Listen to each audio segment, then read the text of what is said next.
Hi everyone. कभी ऐसा हुआ है दैट आपको कोई शब्द बताना है लेकिन आपने उसके जगह कोई दूसरा शब्द बोल दिया? होता है ना, हमें बोलना कुछ और था लेकिन हमने बोला कुछ और, जिससे सेंटेंस का मतलब बिल्कुल ही बदल गया।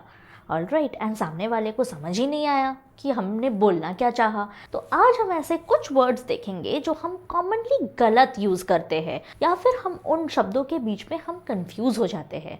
Let's look at the first one, accept and except.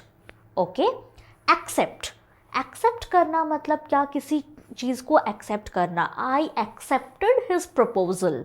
Okay, ACCEPT, accept means to agree with something. I accepted his proposal. EXCEPT, accept का मतलब क्या होता है? apart from.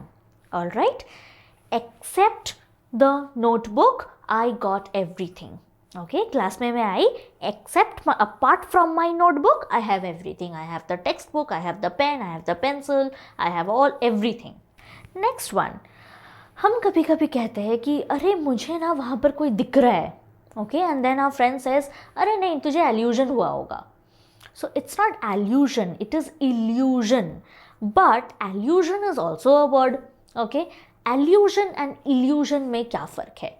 इल्यूजन का मतलब होता है जो चीज़ एक्चुअली हमारे सामने नहीं है वो हमें दिखता है, भ्रम होना। Okay, that is called illusion. Okay, allusion का क्या मतलब होता है? Allusion means making an indirect reference to something. अभी वैलेंटाइंस डे नज़दीक आने वाला है, so if I say that when he made an allusion to red roses, I was reminded of Valentine's Day. उसने रोजेस, रेड रोजेस की तरफ इशारा किया तो मुझे वैलेंटाइंस डे का ख्याल आया। नेक्स्ट, ये मिस्टेक तो बहुत लोग करते हैं, बोलने में तो इतना पता नहीं चलता, बट राइटिंग में ये मिस्टेक बहुत लोग करते हैं, which is already and already. Okay, ALL, all space READY, ready, and ALREADY, ready. Already as a single word and already as two separate words. इन दोनों में फ़र्क क्या है? ओके, सबसे पहले हम देखते हैं ALL, all space ready का क्या मतलब है। All ready is a question. जब हम किसी को पूछते हैं सब तैयार है, is all ready, is everything ready, तो ये एक सवाल है। ऑलराइट, या फिर इसको हम स्टेटमेंट की तरह भी यूज कर सकते हैं। हम ये भी कह सकते हैं यस ऑल रेडी, मतलब सब कुछ रेडी है।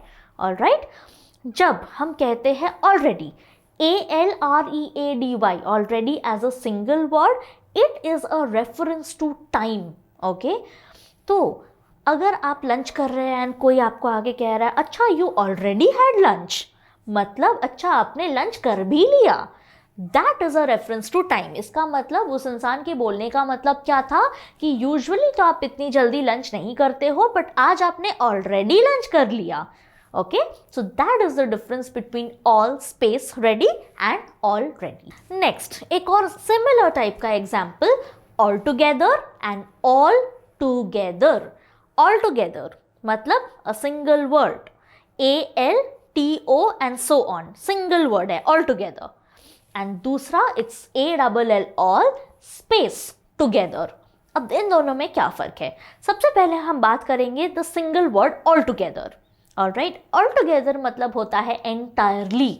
Okay, if I say altogether the conclusion was that the robbery was done by him. Altogether ये कंक्लूजन निकला, ये निष्कर्ष निकला। Okay, all together as a single word का यही मतलब होता है कि entirely. All together as two separate words, इसका मतलब होता है सब लोग साथ में। Okay, we are going there all together, हम सब साथ में वहाँ जा रहे हैं। तो जब हम साथ में की बात करते हैं it is all space together. जब हम ये कहते हैं कि एंटायरली या समेशन ऑफ समथिंग, पूरे चीज का conclusion, then we say a single word which is altogether. Okay, similarly apart and a part. Okay, apart and a part. Apart as a single word, it means except, जैसा मैंने आपको पहले इसमें बताया, पहले शब्द में, apart from my notebook I have all the stationery. Apart from my notebook means except my notebook. Alright. And a space part का क्या मतलब होता है? A part of it is missing. A part of the project is missing मतलब one part, एक part मिसिंग है.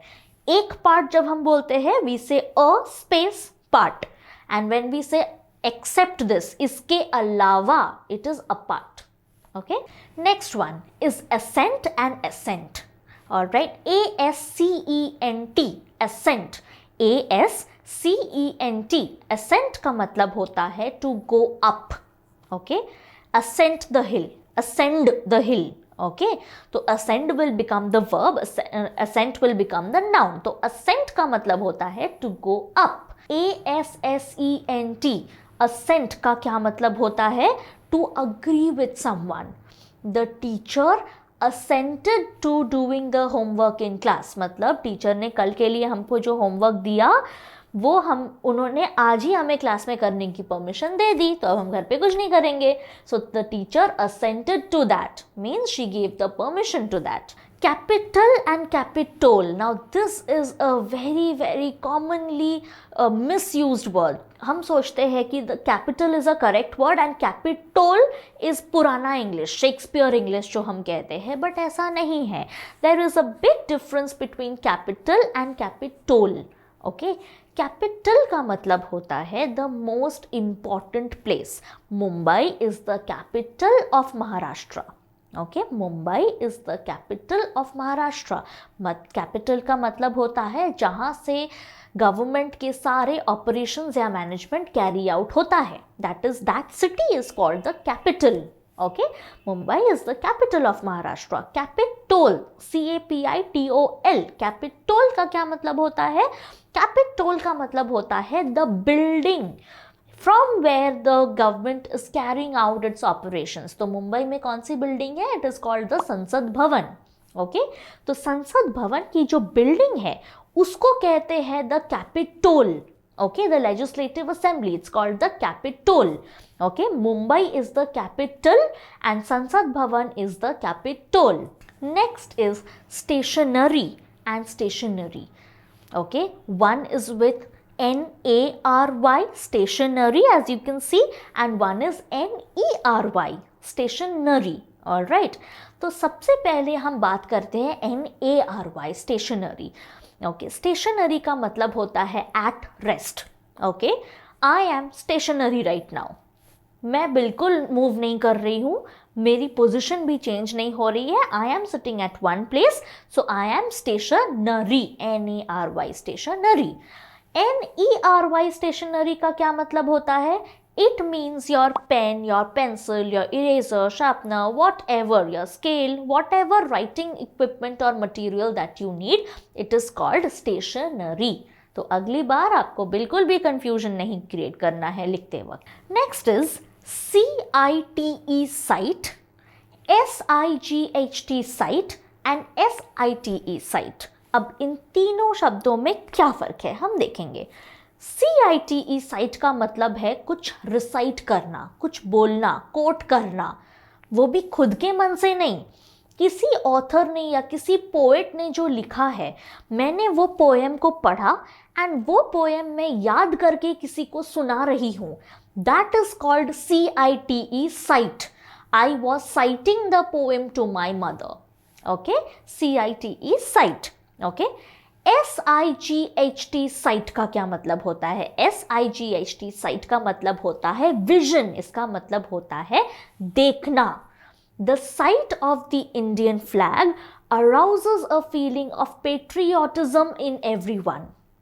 Okay, the sight of the Indian flag means the vision of the Indian flag, मतलब उसको देखते ही. That is called SIGHT, sight. Okay, and what is the meaning of SITE, sight? SITE, sight का मतलब होता है that कोई भी जगह पे अगर आप कुछ कर रहे हो, we say ना कि चलो साइट पे चलते हैं, देखते हैं प्रोजेक्ट कितना आगे बढ़ा. The construction site. Okay. So a place where you are carrying out your operations is called SITE, site. Next is eminent and imminent. EMINENT, eminent, and IMMINENT, imminent. क्या फ़र्क है इन दोनों में? एमिनेंट का मतलब होता है बहुत ज़्यादा popular. Okay, as a singer Arijit Singh is eminent in the field of Bollywood, right? तो ही इज़ वेरी पॉपुलर अपने काम के लिए, सो दैट इज एमिनेंट, बहुत रिनाउंड, बहुत ज़्यादा popular. On the other hand दूसरा जो वर्ड है इमिनेंट, सुनने में ये दोनों बहुत सेम लगते हैं बट ये दोनों बहुत अलग है. इमिनेंट का मतलब होता है समथिंग अनअवॉइडेबल, जो होने ही वाला है. Okay, like if I say as soon as I go home a fight between my sister and I is imminent, मतलब मैं और मेरी बहन के बीच में झगड़ा तो होने ही वाला है, रोज होता है. So that is imminent, unavoidable, होने ही वाला है. Next one, now this is a word which वो जो हमेशा गलत यूसेज मैंने इसका देखा है. इनफैक्ट मुझे तो ऐसा लगता है कि इस वर्ड को सही यूज़ करते हुए मैंने कभी देखा ही नहीं है किसी को. It is LOSE, lose, and LOOSE, loose. Okay, अगर मैंने बोला कि I do not want to lose my phone and so I will keep it in my pocket, मैं नहीं चाहती कि मेरा फ़ोन गुम हो जाए एंड इसीलिए मैं उसको अपने पॉकेट में रखूँगी. तो हम क्या कहते हैं, हम लिखते कैसे हैं? I don't want to lose my phone, हम लिखते हैं ना LOOSE, loose, but no, that is incorrect. Okay, LOOSE is the opposite of tight. Tight and loose, वो वाला लूज है. Okay, what you mean to say is when you say I don't want to lose my phone means मैं अपना phone घुमाना नहीं चाहती हूँ. So it's LOSE, lose. Okay, I don't want to lose my phone, and this lose, LOOSE, lose, is the opposite of tight. Principle and principle. Okay, PRINCIPAL, principle. Okay, school वाला principle, and PRINCIPLE, इस principle का मतलब होता है your ideology. Okay, PAL principal का मतलब सिर्फ school principal नहीं होता. PAL प्रिंसिपल का मतलब होता है द मोस्ट इम्पॉर्टेंट पर्सन और the most important thing or the most important reason. If I say the principal reason behind his downfall was overconfidence. The principal reason behind his downfall was overconfidence, means the main reason behind his downfall was overconfidence. तो main reason, कहीं भी अगर हमको main या primary चीज की बात करनी है, we will use PRINCIPAL principal. This principal सिर्फ स्कूल प्रिंसिपल नहीं होता या कॉलेज प्रिंसिपल नहीं. Anywhere if you have to quote the main reason or the primary thing, it is principle. Okay? PRINCIPAL principle का मतलब होता है your idea. Okay? This cheating is against my principles. My principles means my idea, my ideology. Okay? My viewpoint. Okay? मैं जिस चीज़ में believe करती हूँ. So cheating is against my principles.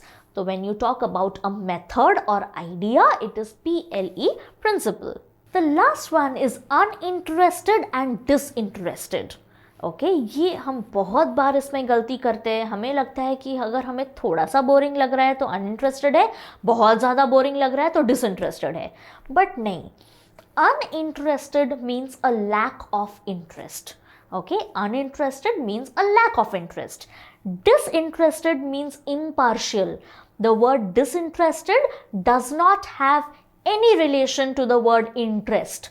बीच में इंटरेस्ट आता है इसलिए हमें लगता है कि disinterested is the opposite of interested. ऐसा बिल्कुल नहीं है.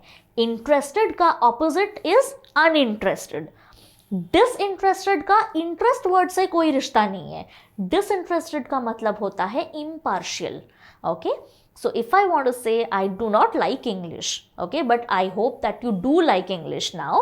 Okay, so अगर मुझे ऐसा बोलना है कि I am uninterested in a particular thing, तो it is a lack of interest. Okay, disinterested हम कैसे use करेंगे? I will say that the judge is a disinterested party in the case. The जज इज अ डिसइंटरेस्टेड पार्टी, क्या उसका मतलब ये है कि जज को कुछ फर्क नहीं पड़ता, कुछ भी होने दो? नहीं, द जज इज डिसइंटरेस्टेड का मतलब होता है द जज is impartial, he is unbiased, non prejudiced.